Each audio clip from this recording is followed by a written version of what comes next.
Hello, everyone. Welcome to the podcast. Today, I have a special guest on again. I am in Seattle, America. And I was thinking, who do I know in Seattle? And I remembered, oh my God, I follow this really cool girl on Instagram who is so inspiring and motivating. So I should just reach out and see if she wants to hang out and talk. And I texted her yesterday and she said, yeah, or did I text you this morning? This morning. I texted her this morning and here we are a few hours later. Hello, Polly. Hello, Alice. I'm so grateful. Thank you for having me. Oh my God, of course. First of all, can I call you Polly or is it I'm Paulina, but Paulina. In the US, I got used to Polly. Yeah. When my mom or my husband calls me Paulina, I'm just like, who is that girl? Paulina. I'm Polly. So now I'm Polly. I love Polly. It's so cute. It's such a cute name. I think that it should suit you, you know? I think that Polly is my personality. Yeah, I love that. Okay, so Polly, you are in Seattle. How long have you lived here? 4 years, and in 4 years, I think that this year it will be 5 years actually. Oh my gosh. So, yeah. You told me earlier you moved here right before the pandemic. Right before, Yeah. several months before. Oh my gosh, how was that moving to a new place? First time in the US? It wasn't my first time in the US, but Seattle is such a special place for me because I fell in love with my husband in the city. He used to travel a lot to Seattle from Russia, from Ukraine. I'm Russian, by the way.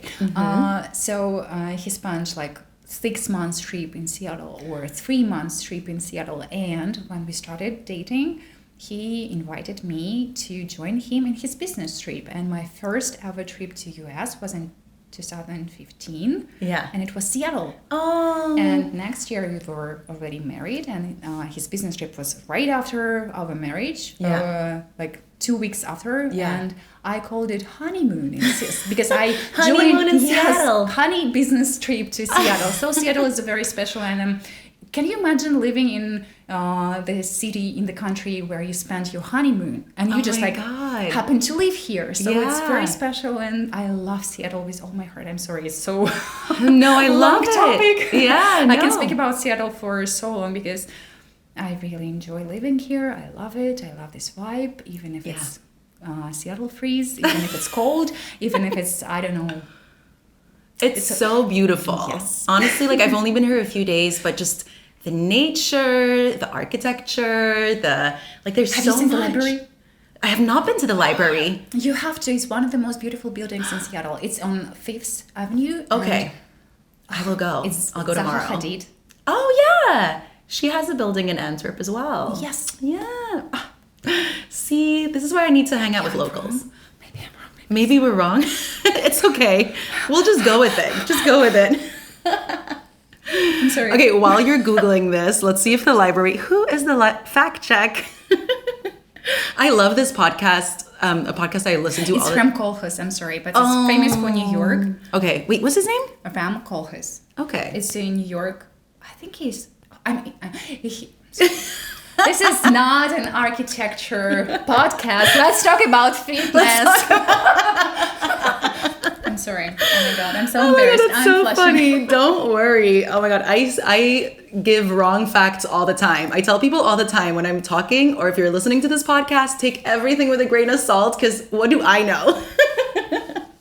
Thank you for supporting me. I support you all the way. But let's talk about fitness. So Polly has a huge, amazing, beautiful Instagram page and a blog. Do you still do the blog too? I've never had a blog. Instagram is the only one platform that I have. Yeah. Okay, yeah. I don't think the we have blog a is TikTok. Instagram. Oh yeah, TikTok is hard. I'm on and off of TikTok. I try and then I forget it exists for 4 months and then I try again. It's a special place. It's a special place for Gen Z and younger. Yes. But so can you tell us about why you started your Instagram page, how you began that whole journey? Because right before this recording, we were having a coffee downstairs and you told me that you used to be an editor and now you're a full-time content creator, specifically in the wellness industry. So how did that start? I've never been dreaming about being a fitness influencer, wellness influencer. I had a major in editing. I had been working in a publishing house for 10 years, almost 10 years. But then I came to the US in Seattle, and I still had my job in editing, but it was not like it. I lost. It stopped being meaningful for me. I'm just like, what I'm doing. You lost the passion. Yes, absolutely. And I tried to find my first American job in 2019, but I was very like, I have so much limiting beliefs that, oh, I don't know language enough because English is not my, obviously not my native language. And I just, oh, I can be an editor in English, obviously. So what should I do? What can I be? Like, I was absolutely lost in terms of like who I am. What can I do? What is my passion now? If not books, if not magazines. Anyway, I gained a lot of weight due to moving and like changing, like transitioning to like in many ways. Yeah, because it's like not only like the food, food is different here in general. Portions are different, the types of food, the quality of food, but also just like the emotional side, I'm sure. It was stressful. It was absolutely stressful. And I decided, okay, I should start with myself. The easiest way to start is start with yourself. And I decided to just lose weight because my back hurt and I had some... It was hard and uncomfortable to live with all this weight. I was more than 200 pounds. So it was are you in kilograms or kilograms? Kilograms. So it was 96 kilograms, almost 100. So it was a lot. And it was all like after the move? No, it was like it was gradually. But at some point I've never been a very skinny girl. It was I always was like 70, 75 kilograms. Because I high. You're tall? I'm tall, yeah. Yeah. I'm not high. I'm tall. Do we want to get high? So it wasn't a problem for me. I was medium size. I was pretty enough. I was just a healthy girl. Yes. Yeah. I was very into fitness because I played badminton in my childhood. Amazing. I always loved yoga because I was like till 9 years old. I did rhythmic gymnastic.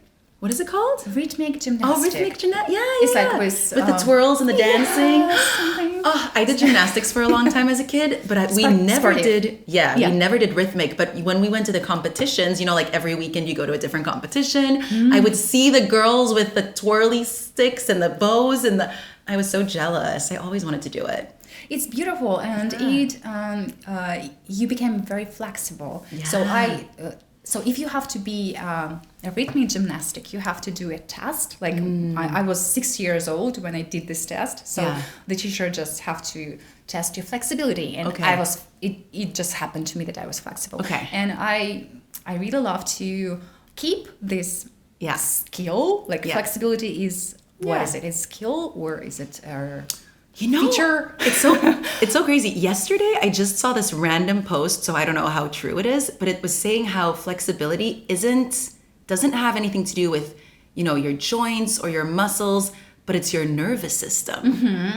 And I don't know how true it is, but this post said like, we know that from putting people under anesthesia, like during an operation, they're much more flexible. Like if right. Because it's in your head. Because it's in your head, apparently. Isn't that crazy? I heard about it. It's crazy. It sounds crazy. It sounds crazy. Yeah, but maybe it's true. Maybe it's true. We should fact check this, but But it's interesting. Yeah. Yeah, but so you naturally were. I'm naturally flexible. If you ask me to do a split right now, I can do it right now. Wow, amazing. So I'm not 6 years old, but I love to be able to do these things still. And I loved running. So I started running in 2008 because I really wanted to lose weight. Okay. In 2008 it was like kind of, we all wanted to be skinny. It's kind of like a girl thing. Like everyone wanted to lose weight. The culture was not good back then. Absolutely, yeah. But it wasn't. So after 2008, it wasn't just for losing weight. I randomly started running like in 2010 when I had a real hard break up, or like when something happened to your life, then this is my coping mechanism. Yes. To go for a run is a coping mechanism. Yes. It's not a fitness. I mean, it's fitness, but it's also so yes, much more. Absolutely, I completely understand. I'm Yeah, also, for me, running isn't even working out. Running is like mental health care. Yes. So I'm a runner. I consider myself as a runner since 2008, and my first. So back to your question. The question was just, I guess we were talking about when you moved to Seattle that, how you became a wellness content creator. That I started running. It was summer of 2019. When you moved here. I moved here and I decided, maybe I should start a project. Online project in Instagram. And I have this in my mind. I didn't start anything because I have my friends in Ukraine, I have my friends in Russia, and all my head was in Russia, Ukrainian bubble. And I'm just like, okay, and I really wanted to belong here. I didn't have any friends, I didn't have any connections. My language was absolutely awful. I couldn't understand people couldn't understand me. And I was absolutely isolated. And the first place where I go was library. The library. Library on Fifth Avenue. So my first friends was from library. They had free speaking language club. Absolutely for free. And there are so many immigrants and expats. Oh my God. And my first friends were from France, from Turkey, from Iran.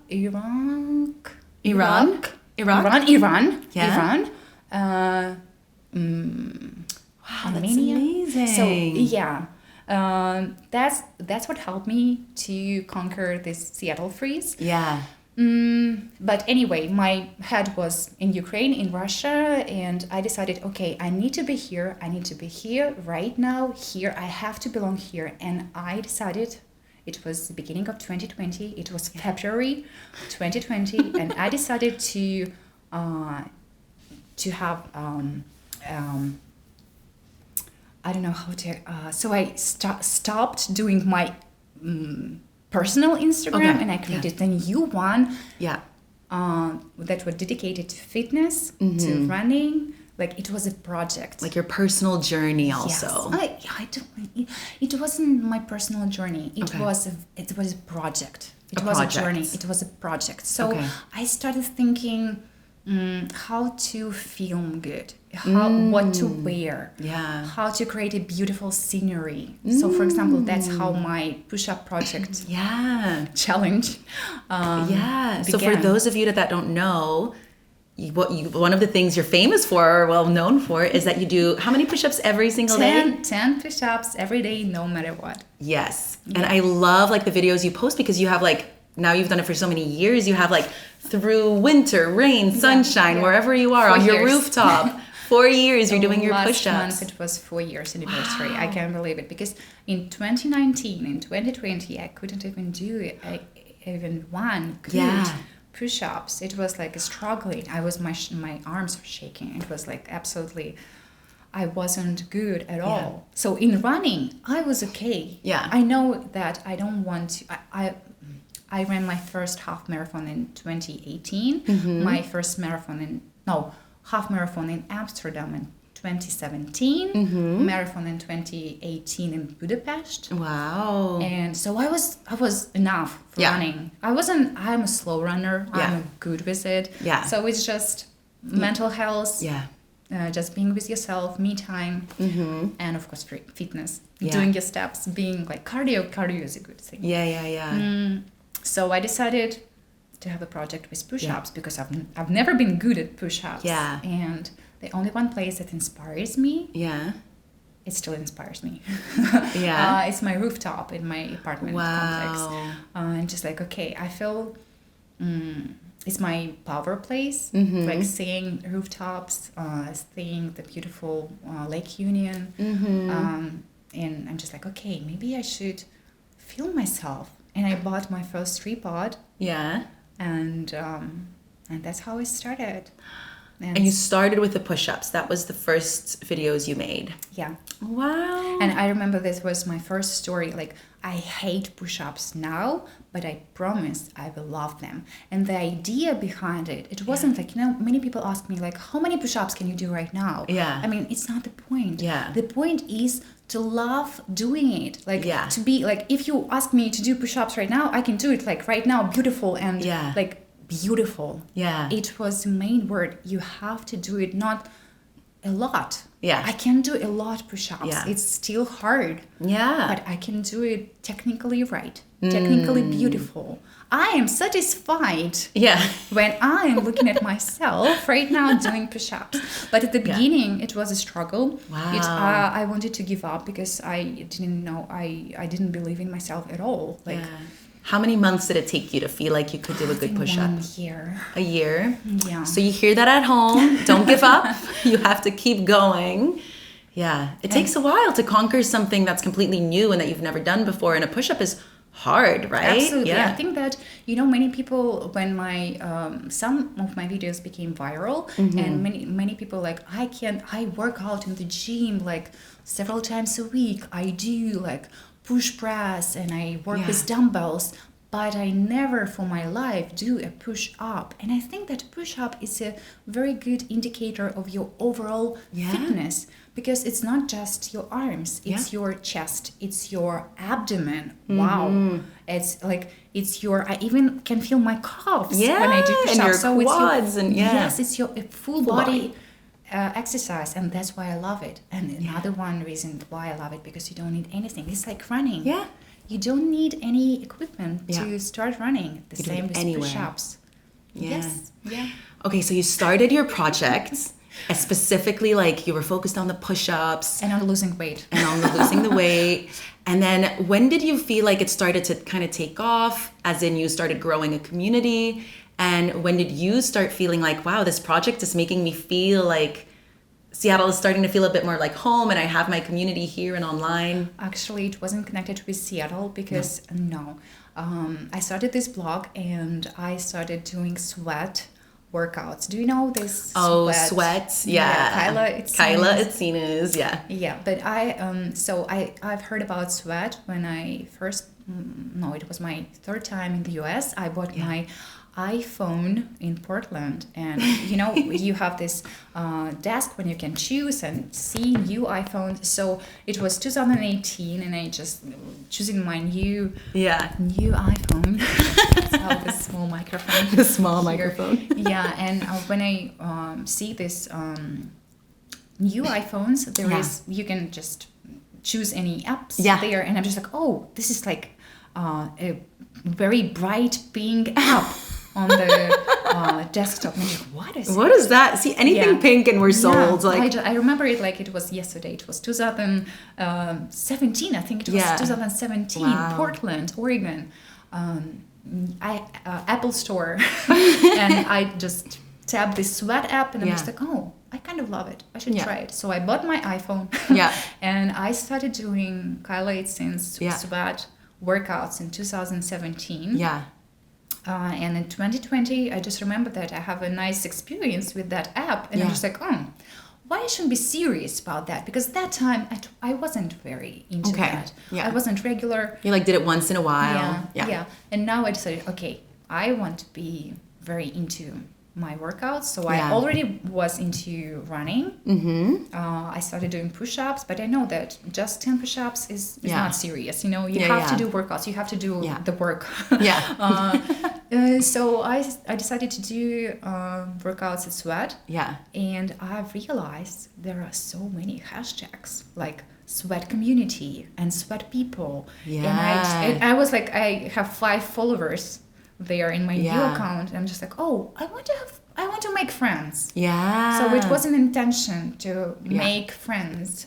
And I started this blog in English, and it's not my native language.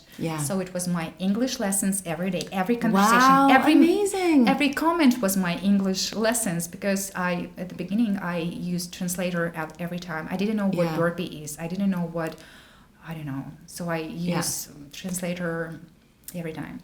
And sweat community is incredible. Yeah. They are so supportive. They are still my friends. Oh my God, that's amazing. This month, I will met a girl from New York. I met a girl in Los Angeles. I met a girl in Hawaii. So they are everywhere. They are very international community. Yeah. They're very supportive. Yeah. And I'm Russian, so in our mindset, like post-Soviet mindset, is like it's not positive. It's not positive at all. And at the beginning, when I saw these positive comments, when I do these 10 push-ups, and they were just awful. Let's be honest, they were awful. But those girls, they were so supportive, just like, yes, you do, girl. Yay, you will do this. You will get this. I'm just like, you're like, who are you? This is strange. Yeah, but I decided to believe it. Yeah. It's also, I decided to be in this. I decided to believe it, and I decided to change my mindset to be more positive. And Sweat community, thank you. This is Sweat community. I'm very grateful. That's there's so many cons of the online communities and Instagram, but there's also a lot of pros. Like, if you find the right community, if you find the right people that can be motivating and inspiring and uplifting, it can be really great. It can also, because I just had a girl on when I was in Brisbane the other week, and another indoor cycling coach. And she was also saying she got kind of into weightlifting and bodybuilding through the Sweat app. That's kind of what it started. And she kind of it can also go into the extreme. So you can kind of find, if you fall into the wrong side of the community, that it's a little obsessive and extreme, that's also not good. Yeah. But it's the beauty of the online world, right? You can meet people everywhere, and they can be so supportive, and it can be so motivating. And Sweat is from Australia. Yeah, true. Yeah, it's crazy. Yeah, because it's not even. Because I was thinking, it's not even American. It's That's why I this is my dream to visit someday. Go to Australia. Yeah. Well, you're not that far from there. Oh, I think it's. How long is the trip from Australia? It was. I just did it. It was to LA. Yeah, from Australia to LA, it was, I think, 11 hours. 11 hours. But you just watch movies and sleep. Although I didn't, because the TV was broken. Oh my God. I know. I walked in and they were actually before I boarded, they already did an announcement. They were like, we're having some problems with the entertainment. So if you have time, download some Netflix episodes to your device. And I was like, oh my God. So I downloaded a few episodes. So I had 4 that were finished by the time I got on the plane. What did you watch? I watched this show on Disney Plus, actually. What was it called? Reboot? Oh my God, so funny. It's about this old show from the 90s and the 2000s. It's not real, but it's in the show, and they reboot it. So a new season 10 years later, and it's how the actors have changed and this and that. That's interesting. But I think because I downloaded it in Australia, you know how all the streaming platforms have different shows in different countries, so I can't watch it anymore now because it's not here. Oh. So anyways. Bummer. Okay, that was our little detour. So you got your online community. You found your online community. I found my tribe. Yeah, you found your tribe. I didn't want to create my own tribe because I actually wanted to be good enough, be someone, not the number one. I wanted to be equal to others. Yeah. Okay. I love that. I really liked it. Yeah. And what kind of stuff do you post now? What are you interested in now? It's still the running, it's still the push-ups, and now you're you have 200,000 followers, something like that? Such a huge online community. I still don't believe it. I still can't how. How did that happen? Yeah, that's amazing. It's incredible. I love my audience so much. Yeah. I love these people so much, and I think that I should have some. I have to be responsible for this, for my content, because all these people are not here just for me. They are here to be inspired, to have some insights or something. And sometimes I still have this mindset of a little girl with 5 followers. Of and course. I'm just it's just my diary. I try to I still figuring out what can I do for those people, because I try not to get it for granted. Yeah. Have it for granted. Take it for granted. Yeah. Yes. Because that's crazy. That's amazing. Yeah. And that's incredible. And it must be a pretty almost scary responsibility sometimes. Yes, thank you. Yeah, because also Putting like this into words. the fitness and wellness industry is so, I mean, there's so much information out there. There's so many ups and downs, and you can influence a person in, doing something healthy, but also giving them wrong information by accident, or just, everybody is different and unique. Absolutely. Everyone needs something different. So even for me, and I have a way smaller community, but I sometimes don't know or really struggle with what to post and how to post it, just because I don't want to tell anyone what to do. Like, Yes. I can give you tips and advice on what I love and what works for me. And as a fitness coach, I do know what, I can tell you how to do a crunch and how to do this and that. But I cannot tell you what to eat or how to, what type of workout is best for your body and for your goals. It's such a fine line. So how do you, that must be a lot of pressure on you sometimes. So at the beginning, I knew that I wanted to try intermittent fasting. And like for the first year, maybe I have this information in my profile. Yeah. It's called running, intermittent fasting, diet, and workouts. Yeah. So it was my four great main topics. Four topics. There wasn't push-ups, because push-ups it was like different a project. side story. So intermittent running, intermittent fasting, diet, workouts. And now I don't promote intermittent fasting because people so I do love intermittent fasting still. Yeah. I do intermittent fasting right now. Not just love, I do intermittent fasting. But I do it as a discipline. I don't do it for longevity. Yeah. I don't do it for losing weight. I don't do this for any other benefits because I don't believe that it's scientific proven enough. Yeah. I mean, there is a lot of literature. Yeah. And for example, many people...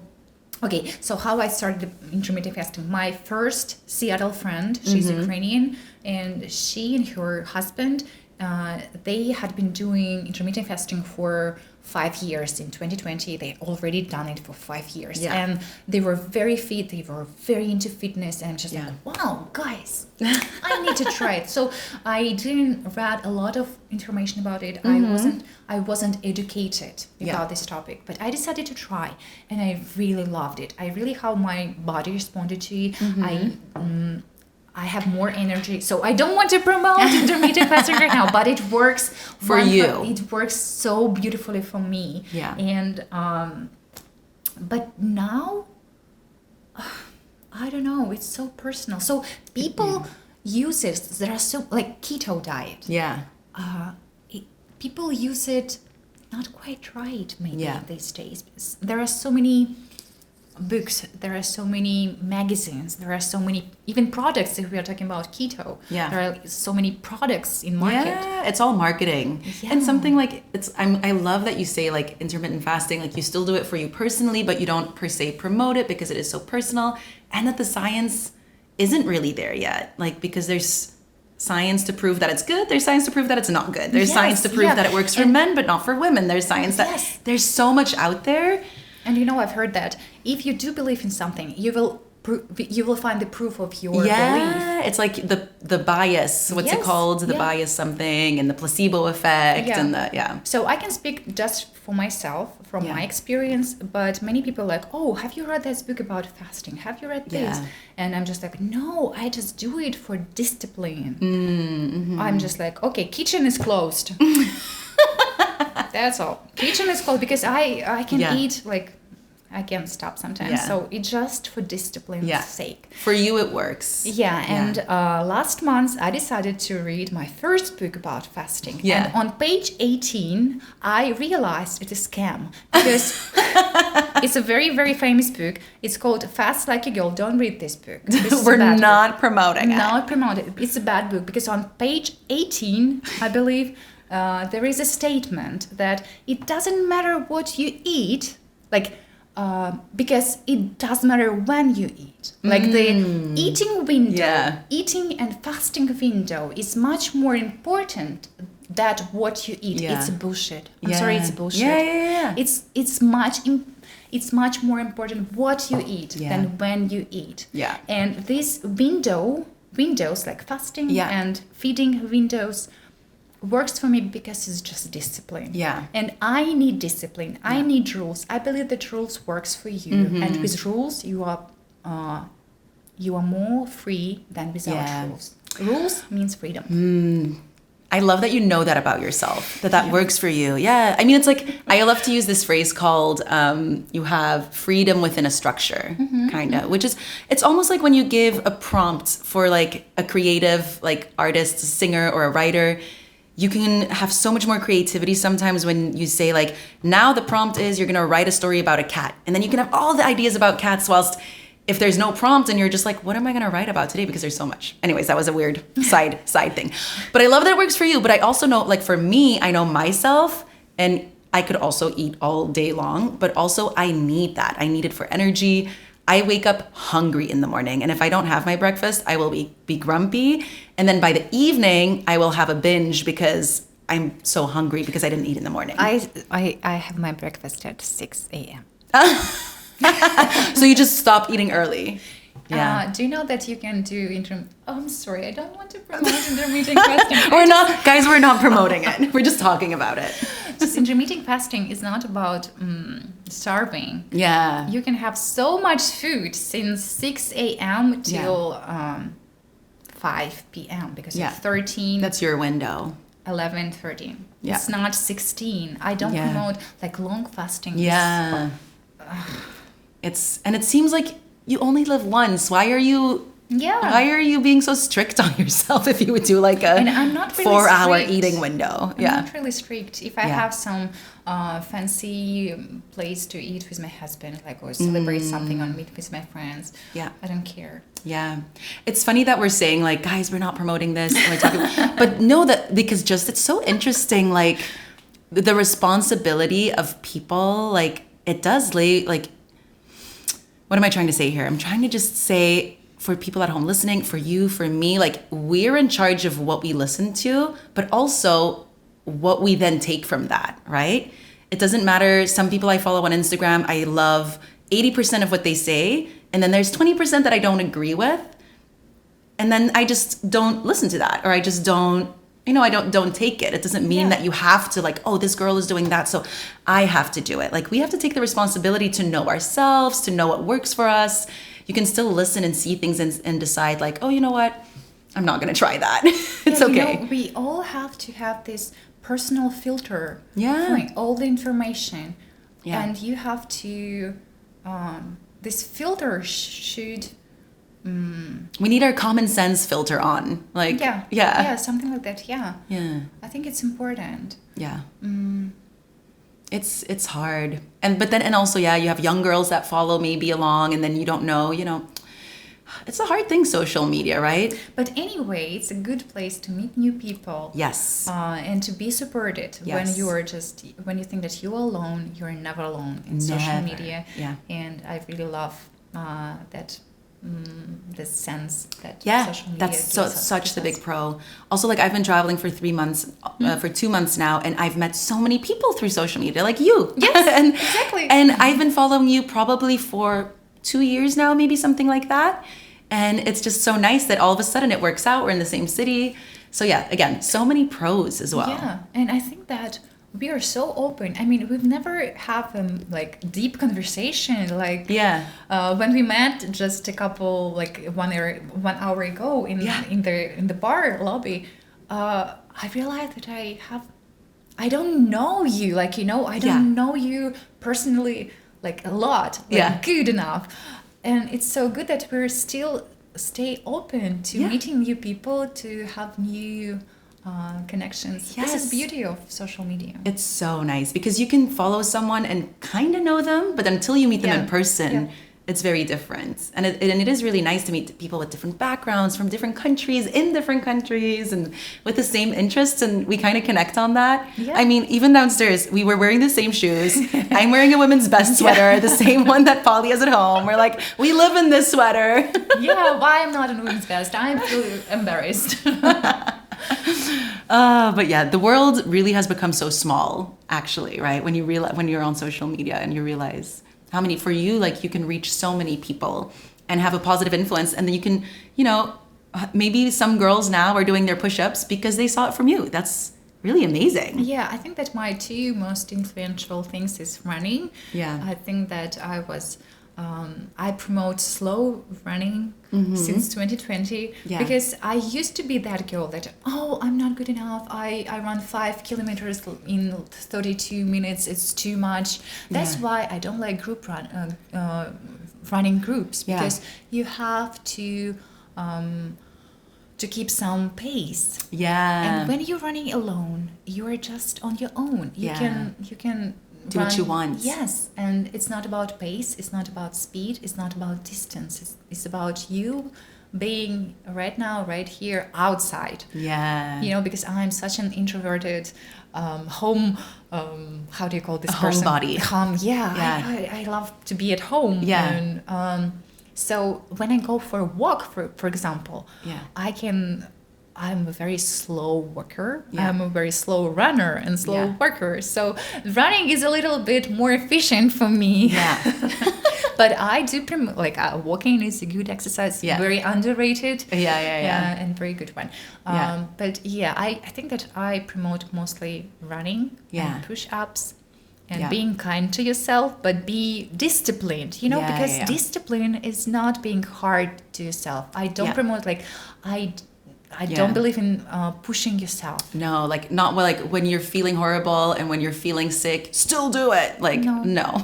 I mean, you can do something. Something else. Do something else then. Yeah. Something gentle. Yeah. I mean, if you run, I don't know, 6 miles, 10K every day, and then you just don't feel like it, just go for a walk. Or do a stretch or something. Something is better than nothing. Yeah. I always call it's this concept called just loving discipline, self-loving discipline. Yeah. And I also always say to my members or my clients, if you don't want to do the HIIT workout or the bootcamp workout, do not do it. Don't push yourself, but do a yoga flow or a stretch or a meditation or go for a walk or do something for 5 minutes. I just wanted to share with you my screen. This is the back of Polly's screen on her phone. Yeah. Can I read it? Yeah. It says, the secret to discipline is respecting yourself enough to do the thing that you know you need to do, regardless of how you feel in the moment. Maybe it's not about what we're talking about right now. But I do believe that you have to do something for yourself. Show up for yourself, Yes. Show up. But do listen to how you feel. And then still show up in a kind way that will support how you feel. Yeah. Maybe this is a nice segue. I always ask my guests on the show about their wellness toolbox. If you're not feeling good, if you're having a down day, what is in your personal toolbox that I'll feel a little bit better after this? Obviously for you, it's going to be running, but maybe it's also something like calling a family member or doing a dance class or eating your favorite food. Now I'm going to influence you. Oh yeah, influence me. Right now. So we are in Seattle right now, and there is a thing, it's called Dance Church. Have you heard about it? No, I have not. So it was born in Seattle, Dance Church. So usually people do going to church on Sundays. Yeah. But, we're in Seattle. Yeah. It doesn't work like this. We are so free here in Seattle. We are not Orthodox. Not super religious. It's still America, so So one dancer, Seattle-based dancer, I'm sorry, I don't remember her name right now, but she decided that we can go to the dance church and dance together on Sunday morning. Oh my God, I love that. So I'm not sure if it was, so the concept is to dance, to feel free. Everyone is accepted in this environment. So we can be any weight, any race, any sex, everyone is welcome. Anyone. Everyone is welcome. And there is a teacher. He or she is standing in the middle of the class. Okay. And people who are dancing. Yeah. They are standing in the circles around the teacher, and every class is last 75, I think, minutes. And there are all kind of music. There is rap, rock, pop, like kind of Vogue. Very nice music, and the teacher shows you what you have to do, but it's not aerobic class because I've been on aerobic class once in my life, and it was the most awful workout in my life because you have to know the the movements, the exercises go really fast. Yeah. And you don't have to know anything in that class. You don't learn anything in this class. You just have to be yourself. And it's such a freedom. You feel so like yourself. Yeah. So you're still copying the movements that he's doing. You're copying the movements. Yeah. But you are not allowed to talk at all. So it sounds very simple. I love that. But it's a very unique experience. Yeah. And I tried it for the first time in January 2020 with my American friend, my first American friend, journalist Lauren. Hi. Hi, Lauren.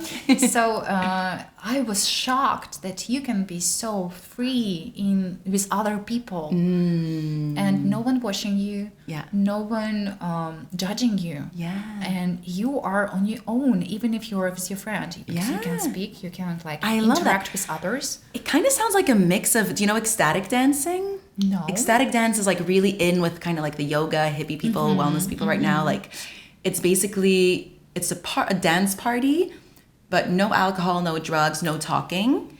And you just dance, but you just do your own dance. So I love that this is kind of like a guided, because you still you can copy someone, which is really nice. Very, very easy movements. Yeah. Just very basic, I love that. easy movements. And it's actually called Dance Church, the organization. It's called Dance Church, and they have different locations, like all over Oh my God. the I'm gonna have US. to try it. Yeah. You have to Okay, try Dance it. Church. So that's in your wellness toolbox. When you're feeling down, you go to a Dance Church class. Actually, it inspires me to start my blog. Oh my God, I love that. I went from the class one evening in 2020, and the next day I started my blog because I felt so free, and I felt that I want to express myself. I want to be myself and to share my passion and this freedom with other people. That's so beautiful. Dance Church, that's why I want to influence people to try. Yes. Many locations, many cities. Oh my God, I'm gonna look it up. Yeah, for sure. I love that. See, that's the power of group classes, or not even group class, but guided classes. Like, you can help people feel so free and tap into their own passions and their own strengths and getting out of your shy zone or your comfort zone and be like, yeah, I can do this. I'm the shit. I got this. And I've recently read this research that there were different activities that help you to conquer the depression. And the first one was dancing. Not running, not even workouts in the gym with weights. It was dancing. Yes. The second place, I believe, it was running with mats. But not just the mats. The mats was one of the lowest position. Okay. Just mats. So dancing. I love that. One. Dancing is also literally when I have a bad day, it's also in my toolbox. But I'll just put on some Taylor Swift or something else, and I'll just be like, okay, I have 3 minutes, one song. I'm just gonna dance and see what happens. And normally, always, you'll at least feel at least 2% better, but most of the time, even more better. I think singing is have a huge influence. Yeah, singing as well. Mood. Yeah, it's also. Because when you're singing, you're also I'm a singer. We talked about this downstairs earlier, but I've been really trying to figure out a way on how to combine everything I do. I love I love teaching. I love teaching yoga, fitness, indoor cycling. I love doing the meditation. I love organizing retreats, but I also love singing, and I'm finding a way on how to combine it all, because singing is also very healing, because it's basically breath work. You're just vocalizing, you're breathing, and you're creating a sound, which also helps release emotions and tension. So Yeah, tune in later and I'll figure out how I connect that. I'll probably do some like fun pop chanting circles, but it's so healing, dancing and singing. Yeah, and people don't do it enough. Yes, we should think more often. Yeah.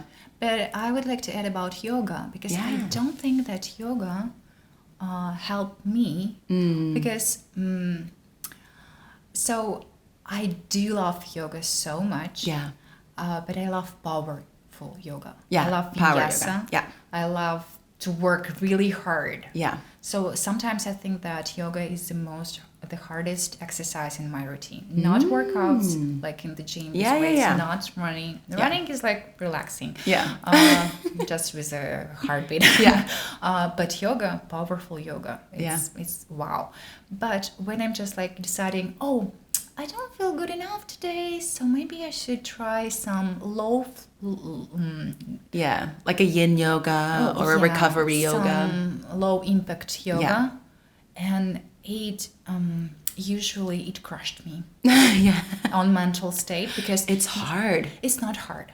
No. It's hard because you have time to think. Exactly. Yeah, that's what I mean. Okay, so It's not hard physically, Yeah. but it's hard mentally, Yeah. because you have to think about where are you, how are you. yeah. And for me, it's really hard, because when I run, I listen to audiobooks, I listen to some music, and I just distract myself. When I do workouts with weights, I distract myself. When I do powerful yoga, I distract myself. Yeah. But this low impact yoga, oh my God, what does it do for me? It's confrontational, because then you have to be with your thoughts, right? And I'm the same. I don't know if you're into Ayurveda at all, but like the yin and the yang, Pitta, Kapha. Yeah. I'm very Pitta, so that means I have a lot of fire. I'm always I'm Kapha. on. I think You're I'm Kapha? Interesting. Yeah. Interesting. Well, so for yin yoga, for instance, which is like the very slow, you're in your stretches for a long time, I used to hate it. I used to think like, why am I here? This is a waste of money. I paid for this class and I'm just sitting here listening to my thoughts. I can relate. Yes. But so when I did my yoga teacher training, my teacher said, if you're having such a reaction to that, it means that it's important for you. You need to lean into it. More. You need to lean into it. Like, why is it so hard for you, right? Why can't you just be with your breath? Why can't you just listen to your thoughts and realize like, this is what I always tell my students, like if thoughts come, and they will always, put them on a little cloud and let them float away, or just, you have to train not to latch onto the thoughts and allow yourself to be aware of them, and also be aware that you can tell your thoughts like, not right now, I'll come back to it later, which I'm still working on. But so it's really interesting, because for me as well, yin yoga is the hardest, and not physically, but mentally. Yes. So when we are speaking about what makes you feel better, so don't do a yin yoga. I mean, I always crying when I do yin yoga. But maybe that's a good sign though, because you're releasing. Yeah. Maybe it's more of a preventative thing. Like you should do it when you already feel a little, okay and stable, that you can like work on those deep, tensions and issues that we all have that are in there that we're trying to distract ourselves from. Yes. And dancing is not distracting. It's like completely losing your mind. Yeah. And I love it. Losing your mind is better than distracting. Even better than when you are sticking in your mind on low impact yoga. You're just like all in your head. So it's losing your mind. We want to lose our minds. But it is like also our generation and just the world we live in now. We're so used to constantly distracting ourselves, right? We have our headphones in, we're constantly listening to music, to podcasts, to ebooks, we're reading, we're doing. But it is really important to just also not do that, I think, because our brains need to process, right? Our brains need to, but it's hard. It's hard, especially when we have kind of this personality. That you're constantly wanting to do things. How do you stay calm? Like, maybe 10 years ago in Instagram, it was very, I don't know, maybe just in my bubble, it was popular, like 15 seconds of doing nothing. And people just posting like water or just like building. Or like building with elevator. Or going up and down. Yeah, like enjoy, like I don't know, Yeah. rain. It was so popular. I feel don't remember? I don't know if I remember that. Huh. It was like hashtag 15 seconds of. I don't think I remember. missed that trend. I probably saw it and I was like, I don't want to do nothing. I'm better at that now. You asked, how do I calm myself down? Yeah. Oh my God, it's a journey. It's a journey. Yeah, it's so interesting because I am a yoga teacher and I teach meditations and I'm really good at teaching it, but I'm really bad at doing it. But at the same time, I feel like I am getting a lot better at letting go, at being less perfectionist. Like I used to always be on, going. Especially like, I think with the pandemic, it was just more, and then starting my own business. And then, I don't know, I was just always on and creating and doing. And I realized at a certain point, like I'm burning myself out. I can't do this anymore. I couldn't even fall asleep. I mean, I've always been a bad sleeper, but in bed, I was just thinking of what else can I do? What else can I create? It was the first thing I thought about when I woke up. Like, what can I do for my online platform? I need to create more of this. I need to do more of that. I need to collaborate with this. It was constant. So I realized like, wow, I need to just let go. Work is not the most important. And like really think, what are my values? Like what is important to me? And yes, I love like what I do and my job, but I realized like for me, my values are more freedom and family. And so trying to stay, what helps me to stay calm, I think, is to remind myself of my values and be like, you know what, actually, like I'm worrying so much about, I don't know, my job, right? My job. I mean, I love that this is my job, like literally creating a podcast with you and work and filming workouts. But when you're your own boss, it's never ending. But I really had to learn and realize like, oh yeah, like self-improvement and career are also my values, but they're not my only values.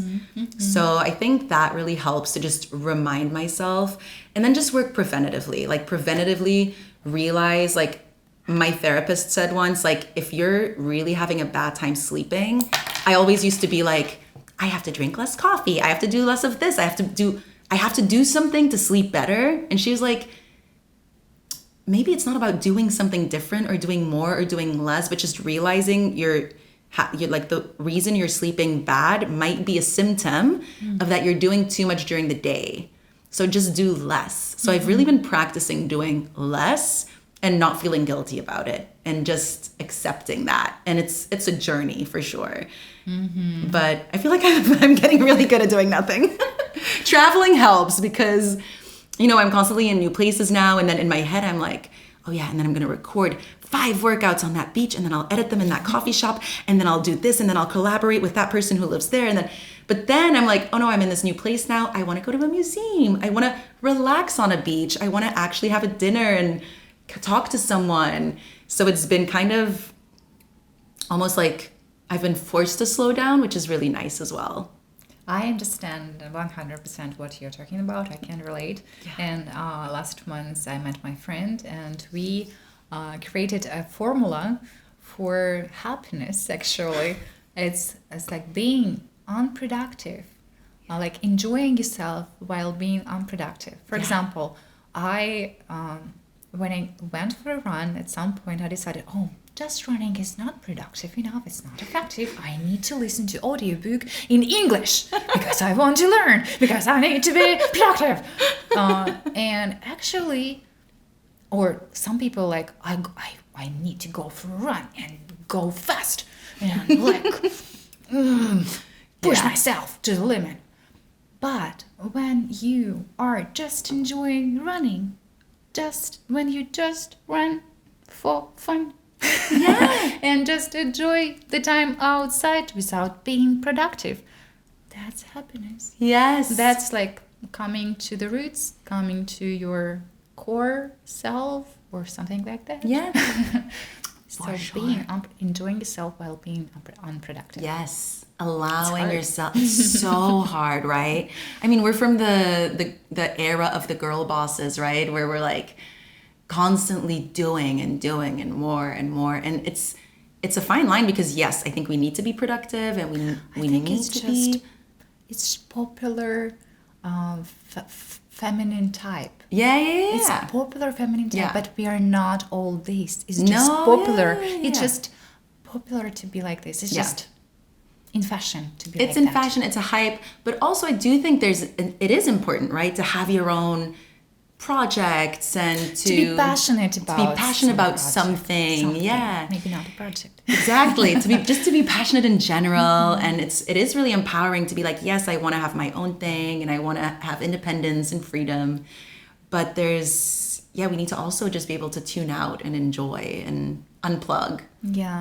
which is I feel like for most of my friends and members, and I organize retreats where a lot of end 20s, beginning 30s women join, and that's always the main thing. Like, I feel so guilty when I'm not doing anything. I feel like I should be doing this or that. I think it's what we as women are struggling with these days, I think. Yeah. Yeah. Yeah. But that's where wellness is such a big part, right? Movements, just being aware, I think. Being aware of mentally and physically what you need. It's a big thing.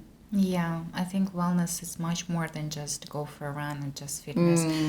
It's just about being your healthy version, or I don't know. It's different for every person. Yeah. What does healthy? What does health mean to you, right? It's like the question, what does success... That's also something actually that helped me. What does success mean for you? Because if you don't define it for yourself, you're going to keep working. Because... Yeah, you're never going to reach that, right? If you don't even know what it means to you. And it's the same with health. Like, you have this, like, the circle of, what is it called? Like, or the pyramid of Maslow. Like, you have all these things that you kind of want. It's not just mental and physical health, which is, of course, really huge, but it's also, like, your relationships and connections, your career, your passions. Like, all of those things contribute to you as a person, which is your health, basically, right? Yeah, I think the Just how you social feel. connection is so important. So important. In February, I decided to have a month off Yeah. of social media, and usually people say like, disappear for 1 month and come as a new person. But if you do it with intention, like, okay, I have 1 month and I want to live it with intention. Yeah. But I did it absolutely wrong. I isolated myself from my friends. I don't know. I didn't go for a run. I spent all days at home, and it wasn't like for pleasure. Yeah. And I wasn't fulfilled by any. I don't know. What do you tasks. think? How come? Do you think you were going through like maybe a change emotionally on the inside, or because sometimes you need some alone time and you need to Yes, but I think that I needed. It was my intention to just be alone for a while, but it didn't fill me, because you need Didn't fill to up be your alone. cup. Yes. So it wasn't a good experience. I hate this trend, like the girl. Maybe you can relate. I'm not sure. So there was a reel or a trend when just the girl, like, you have some problems, go buy a ticket and go travel alone. So when I traveled alone, I broke my leg. I broke my arm. It was different trips. But I was alone. I broke my wrist. I hurt my leg. I fall down very badly, and I spent the rest of the trip on this crutches. Yes. So I lost my money, and I had no money. I was in Paris. Can you imagine Paris when you're 20 and you have no money and you have just breakfast in your hotel and 1 apple for the whole day? So, you have to travel with intention. Yeah. I mean, I have many examples of great trips. Yeah. When you travel alone, when you fall in love and you found your first love. Oh, no, actually, it was in the hospital when I broke my wrist. But anyway. Wait, so it was kind of meant to be. It was kind of meant to be. I mean, it was experience. Yes. Okay? It was experience. But anyway, when you see some trends like disappear for a month or go travel alone. Yeah. Do it with intention. Yeah. And do it like, I don't know. it comes back. Wait. Yeah, it comes back to what we were talking about in the beginning. Like, use your common sense filter when you see these. Like, don't just go travel alone. But yeah, like, why are you traveling alone, or why are you taking time off social media? But then maybe we're just being too productive again. Maybe it's kind of nice to just take off time and see what happens. Yeah, don't break your leg. Just don't break your leg. knock on wood. That's what I'm like. That's the only thing. Like, I love traveling alone, and I make connections with so many people along the way. But yeah, if something happens, that's a scary. I don't know why we're Situation. talking about it. I don't know. Next subject. Also, we're already talking Yeah. for an hour, so Well, I want to drink so much. we because, want to keep talking. Okay. We talked about everything a little bit already. Now the final question. Let me think. What's a good? We want to finish this on a positive note. Maybe I don't know if you want to talk about it a little bit, but we were talking about kids earlier. Oh, thank you. Yeah. Yeah. Do you want to talk about your journey with that a little bit? Like, It's a hard journey. yeah. And I think that I have an unexplained infertility. What does that mean? That they don't know? They have they can't explain why you're not pregnant after trying so many years in my case. So I'm married for 8 years and I still don't have kids, but I really want to have kids. Yeah. And I started IVF journey 2 years ago, but it wasn't successful. Okay. It wasn't IVF, it was IUI, so it was just first step of IVF. Not all orchestrated by doctors, but it was like kind of a natural Okay. Yeah. step.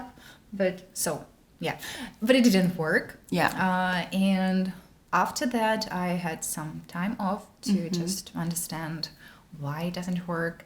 So it was a lot of mindset work because I blamed myself. I blamed my mindset. Like maybe I'm not ready, and in my head, sending signals to my body, and that's why my body can do this. So it was all in my head, all just dark. I was in a very dark place 2 years ago, but after that, 2023 was a very good year, and now here we go again. So you're starting the IVF treatment again, and is this then the full version or the next step of the version? It will be the full IVF with embryos. And now I'm just starting, so I'm doing test labs, all this uterine evaluation, all this, all these procedures. And then it will be egg retrieval, genetic testing of embryos, creating embryos, genetic testing of embryos, and then transfer. I have no idea how much it will take, but probably I hope it will be this year.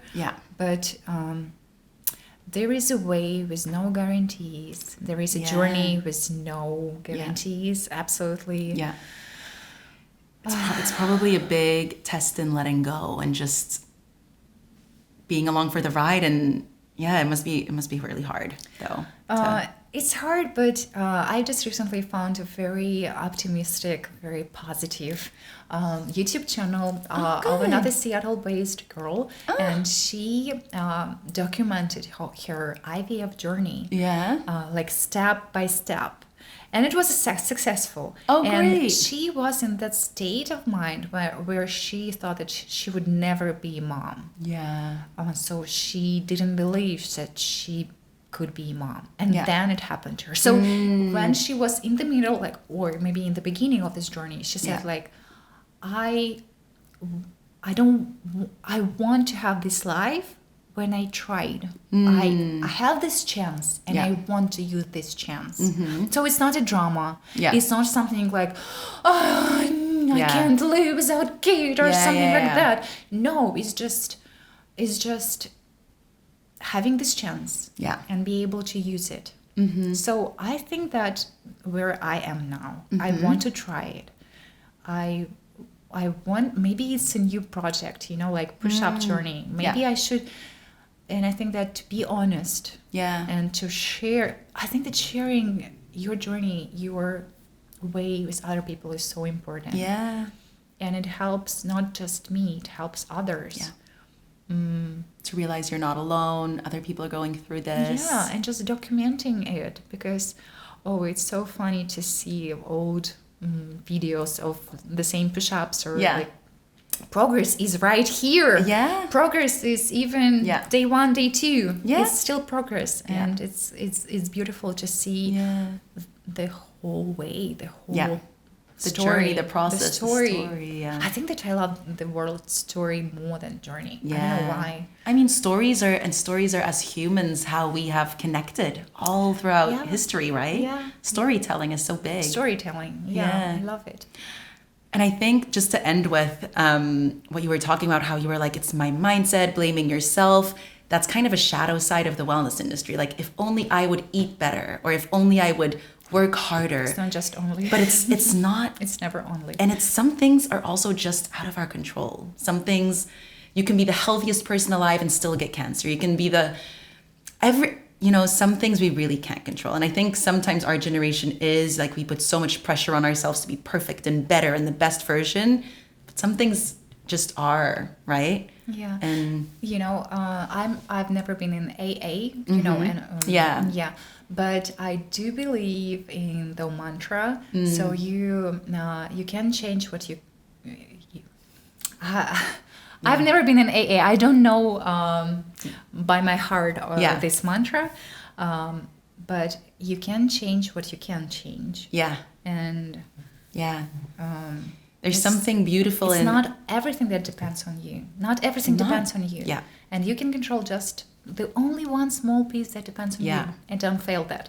Yeah. What you can control. But it's small. How to let go what's out of your control and how to... I think that's a nice way of ending this chat. We could keep chatting forever. It was so nice to get to know you.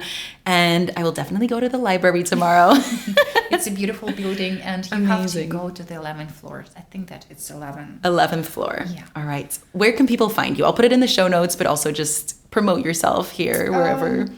I have only just Instagram. It's Polly once, because we are in Seattle, the place where Nirvana musical group was born, and Polly wants a cracker, so Polly wants. I didn't know that was the reason for your name. I love that. And Polly wants to love push-ups. Polly wants to love push-ups. Polly loves running. Polly wants to do I love that. Great one. Yeah, I'll tag you below in the show notes so people can find you.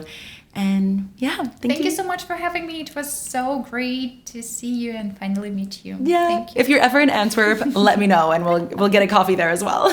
Yeah, it will be so fun. Amazing. I'm dreaming to visit Antwerp. You're dreaming to visit Antwerp? Yeah. It's great, Why? but it's not that cool. Why? I think that this is amazing because there are so many fashion and de Meulemeester, yeah. How do you pronounce it? De Meulemeester. Oh, really? Yeah. You could say de Meulemeester?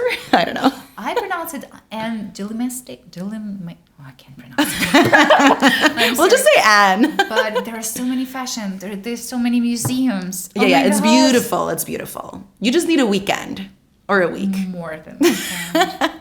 No, you can come. I'll show you Antwerp. We can take classes together. We'll go for a run.